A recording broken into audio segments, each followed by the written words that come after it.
Ladies and gentlemen, it is game day for the Atlanta Hawks basketball team. Yes, you heard that correctly.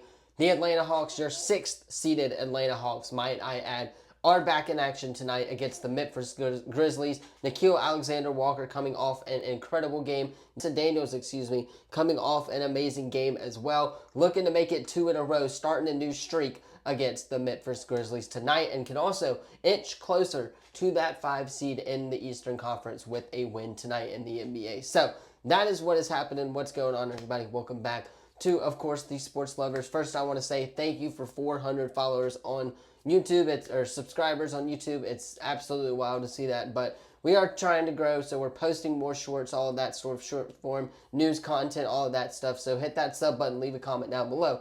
But in today's video, I just want to talk about March Madness because this weekend was an absolute blast of a basketball weekend, that's for sure. We had some upsets, we had some crazy games, especially last night. We got to talk about the big one, which we already did a short on, but we do have to talk about the big one last night. So if you are new to the channel, hit the sub button, leave a comment down below so you don't miss out on any of the latest videos. And without further ado, let us go ahead and hop into this NCAA March Madness recap. First things first, I want to start off in the East region. I want to talk about that Duke and Siena game. That Duke and Siena game, absolutely wild stuff. Siena was actually up at halftime, and then Duke, just being Duke, they do what they do best, right? Of course, you have Cameron Boozer. You have the Boozer's brother as well. He was also on fire in that second half, and ultimately that is why I think Duke won that game. Then you have TCU starting off the day on Thursday with an absolute banger of a game, 66-64, that final against Ohio State. One of an all-timers, that's for sure. We had St. John's absolutely dominating Northern Iowa. Then you have St. John's and Kansas, which we will talk about here in a second in the round of 32. Yesterday, just an absolute unbelievable game. Kansas struggling with Cal Baptist. We all kind of thought that would happen. However, Darren Peterson did what Darren Peterson does best, and he put that team on his back and potentially solidified himself as a #1 overall pick in the NBA draft, that's for sure. Then Louisville, of course, struggling with South Florida. We all kind of thought South Florida was going to upset Louisville because Louisville was down with their star player. However, they moved on to the round of 32, then get knocked out by Michigan State. Kind of expected that one to come, and now Michigan State will face UConn, who, of course, did beat UCLA a couple of nights ago. Then they had Furman, of course, on Thursday as well. So the East region Sweet 16 is set. However, the game I want to talk about in that Eastern region was that St. John's and Kansas game. That was an all-time coaching matchup right there, right? Rick Pitino, Bill Self, all of those guys, they're both surefire Hall of Fame head coaches.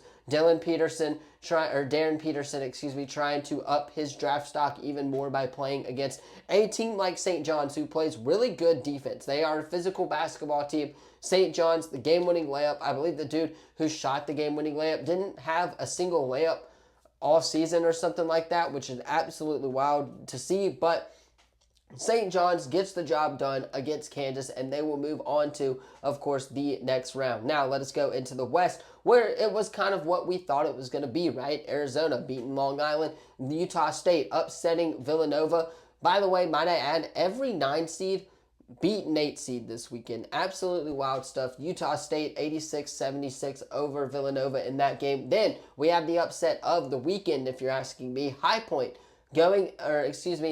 versus Wisconsin in the first round, the round of 64, and getting the job done. Absolutely wild stuff. The dude who made the layup had 0 2-pointers all season long. Yes, you heard that correctly. High Point moved on, in which they played a really tough game against the Arkansas Razorbacks. That game was a better game than what people thought it was going to be. Arkansas is moving on to the Sweet 16 after their dominant performance over Hawaii as well. Texas is the Cinderella story of this region, if you are asking me. They move on to the Sweet 16 after playing in the first 4, being one of the last teams in the NCAA tournament. Now, they've played 3 games in 5 days. They are on a roll right now, upsetting BYU. AJ DeBonsa, his BYU career looks like it might come to a close. However, he has been hinting that he might stay in college, stuff like that, all over social media. We shall see when the time comes what they're going to do there, and if AJ DeBonsa is going to be a top 3 pick in the NBA draft, which I think he is. And, of course, Texas gets the job done over BYU in the first round. Then we had Gonzaga struggling with Kennesaw State a little bit. They lost to Texas, and ultimately that Kennesaw State game kind of set the tone for the Gonzaga Bulldogs in the next round, right? Where they were going to have to be physical if they want to beat a really good Texas team who's been on a run, playing 2 games. And, of course, I believe at the time, 4 days, if you're asking me. So, again, Texas going to the Sweet 16, absolutely wild stuff, representing the SEC. They'll play Purdue in the Sweet 16, who had a dominant performance over Queens, also had a dominant performance over Miami. So this may be another dominant performance from the Purdue Boilermakers, and they could be looking at an Elite 8 berth this weekend. Gonna be some absolutely wild stuff, but Texas is, of course, the Cinderella story there over in the Western region. Now we will go to the South region as well, where the defending national champions last night lost to Iowa in just an absolute banger of a game. That was an all-time classic game. Definitely a top 10 game of the NCAA tournament for sure, as Florida did dominate Prairie View. Then they actually played some competition. Iowa kind of struggled against Clemson a little bit, but Iowa did get the job done in that game. And now it's about surviving and advance, right? If you can beat the Gators, you can beat anybody in March Madness, and Iowa did that. They took it to Florida, especially shooting the 3. I believe number 8 on Iowa was on fire all game long. They'll face Nebraska in a Big Ten Sweet 16 showdown. That's going to be absolutely wild. The Nebraska Cornhuskers getting the job done, but man, oh man, oh man, was Vanderbilt so close to making the Sweet 16. I mean, if that shot goes in for Tanner, that is an all-timer of a shot. Kind of like the Kentucky game, which we will talk about here in the next little bit, so stay tuned for that. But kind of like that game, they do fall to Nebraska. That is probably the best game of the NCAA tournament by far, if you're asking me. Nebraska gets the job done, and they move on, of course, and are in the Sweet 16, where it'll be a Big Ten Sweet 16 game.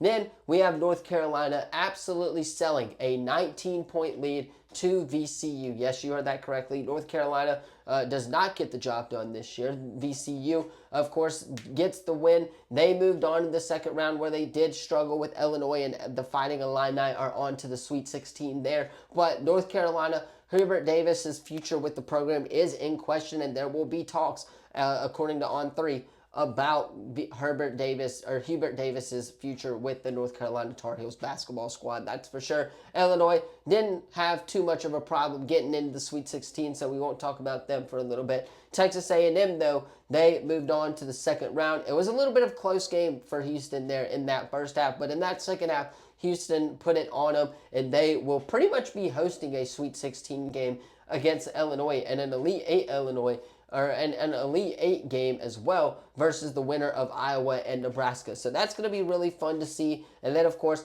we have the last region, which is the Midwest region. Michigan absolutely dominating St. Louis, then dominating Howard in the first round. Georgia getting dominated by St. Louis, might I add. That game was a very shocking game to see, that's for sure. I did not think Georgia was going to get bullied like they did. It was a lot of work on the offensive glass for that St. Louis team, that's for sure.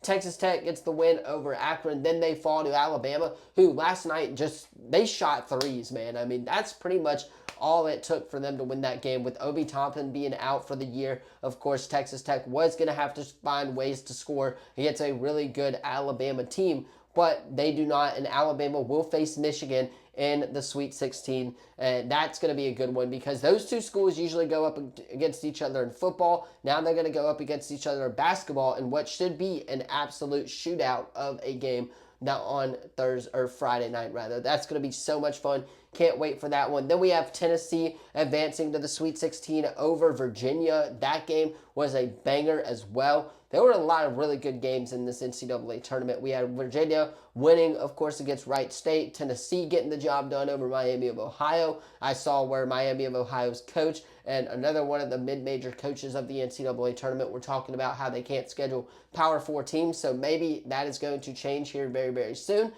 But the first round game that ultimately kind of drew everyone's attention to March Madness was, in my opinion, the Kentucky game. That was an all-time game, if you're asking me. I know they got dominated in the second round by Iowa State, but that first round game against Santa Clara, where Owe shot that three-pointer there at the end, just wild stuff, and that's what we like to see in March Madness. And I'm going to leave it there as the Sweet 16 games are set for this weekend. Tomorrow we will have our Sweet 16 predictions, so stay tuned for that. But let me know what was your favorite game in the NCAA tournament down below. Don't forget to like this video, subscribe, turn that bell on, as we do our best to post on this channel every single day. Just wanted to hop on here, talk about this NCAA tournament because it was March Madness at peak for sure.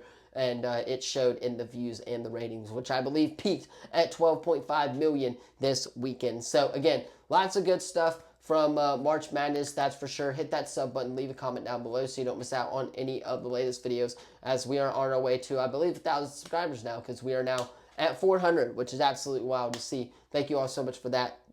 Again, like, comment, subscribe, all of that good stuff. Thank you all so much for watching. I'll see you in the next video. Peace.